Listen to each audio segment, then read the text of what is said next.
Graphing data is a really useful way of visually representing a data set, and there are lots and lots of different ways that we can do this. In this video, we will look at two examples of how to use dot plots to represent a set of data.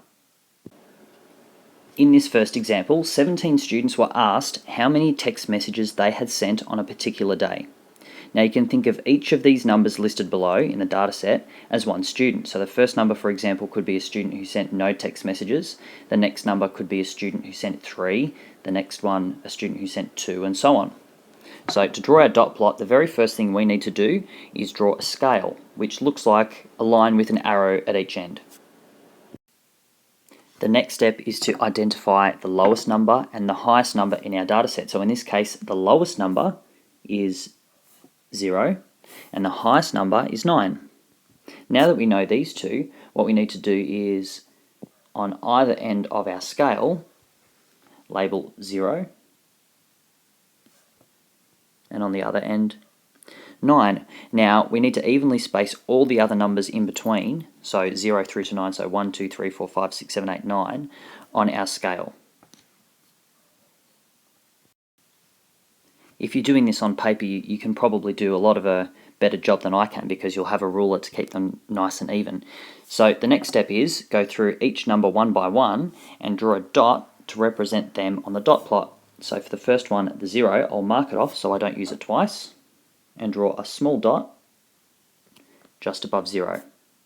The same for 3, so a small dot just above the 3, and I keep going for each of the numbers in the data set. Now when I get to the second 0, so now I have 2, I just put 1 above. Try your best to keep all of the dots evenly spaced. That way your dot plot will be easy for someone else to interpret and to look at.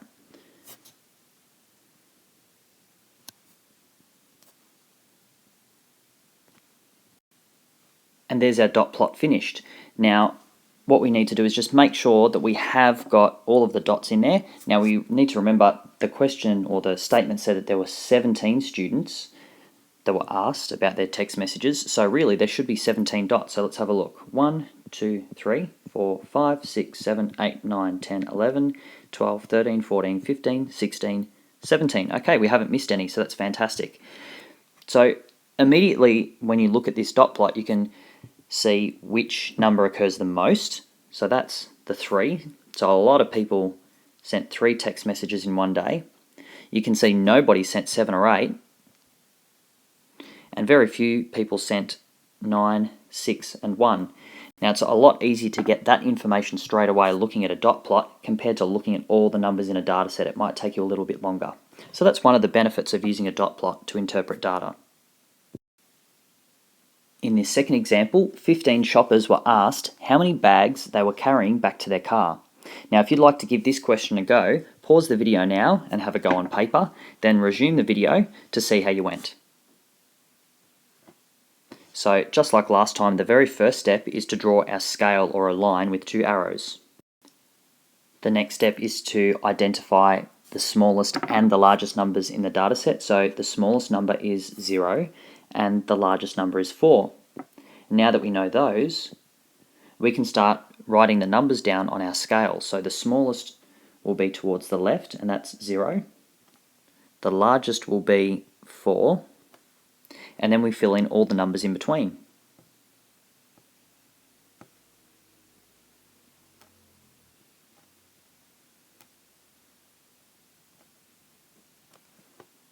Now you can see right now that mine aren't very evenly spaced, and if you don't space them out evenly, your dot plot won't look great. So I'm going to undo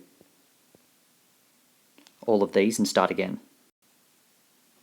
Okay, that looks a lot better now. So the next step is to start drawing the dots that represent each of those 15 shoppers. So I'll, just like last time, I'll mark them off as I go so I don't forget any or put any of them in twice.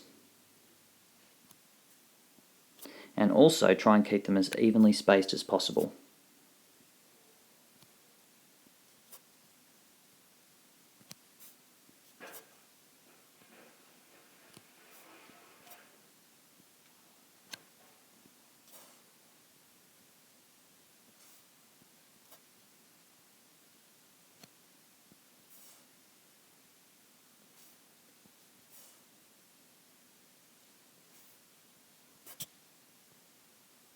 So we can start to see that a lot of shoppers were walking out of the supermarket with no bags at all.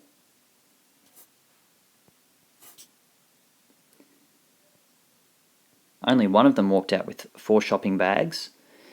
3 people walked out with 1, 2 people with 2, and 3 people with 3 shopping bags.